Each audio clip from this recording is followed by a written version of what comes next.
Hi folks, we're going to take a look at page 46, number 10C. So they're asking us to determine this limit if it exists. So first thing I notice is that the denominator is approaching 0 as x approaches 2. So the only way for this limit to exist is if the numerator also approaches 0. And here 4 minus 2 does give me 0 if I input 2.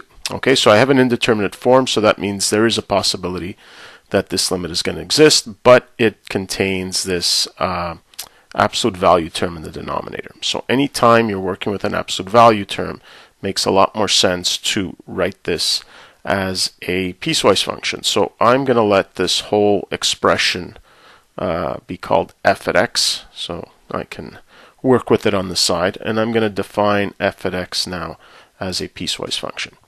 Okay, so where this expression will have to change equation will be at 2. So I'm going to set this up, so I'm going to have to deal with when x is greater than or equal to 2 or when x is less than 2. Okay, so if x is greater than or equal to 2, the denominator is just going to be equal to itself because it's going to be positive, so it's going to be x minus 2. And while I'm at it, I'm going to factor out that numerator. So we've got the numerator, which factors out to x minus 2 times x plus 1 over x minus 2. Okay, and of course some nice stuff's going to happen. Now when x is less than 2, the denominator is going to be equal to the negative of what's inside the absolute value. So this is going to be x minus 2 times x plus 1 over negative x minus 2. Okay, make sure you put the brackets there. So in both cases we have some nice reducing that's going to occur. Okay, sorry, that should be x plus 1.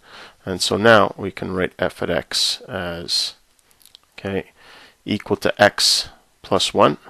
Okay, if x is, now notice here I put x greater than or equal to 2. That's actually a little error here because this function isn't even defined at 2. So this should have never been there. But of course, now that I'm simplifying that expression, I guess I always have to think about what it's not equal to. So let's make sure we're clear about that. Okay, that this function is not defined at 2. So there should be no equal sign. Okay, and then here it's going to be negative x plus 1 for x less than 2. Okay. So now we can actually try to determine if this limit exists, and because there's this change at x equals 2, I'm going to determine the left-handed and right-handed limit. So if I take the limit as x approaches 2 from the right of this expression, which I now called f at x, well, if I'm dealing with values to the right of 2, I'm dealing with this equation up here.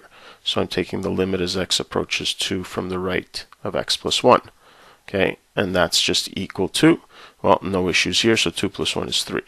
Okay, whereas if I take the limit as x approaches 2 from the left, okay,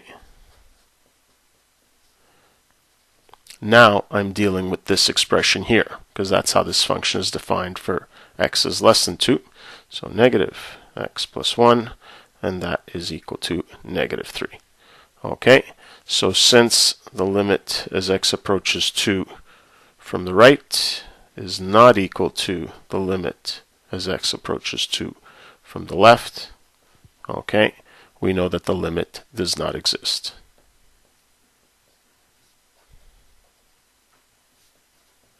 Okay, and there we have it. Okay, so just to recap here, because it's an indeterminate form, I continue investigating because I may actually have a limit.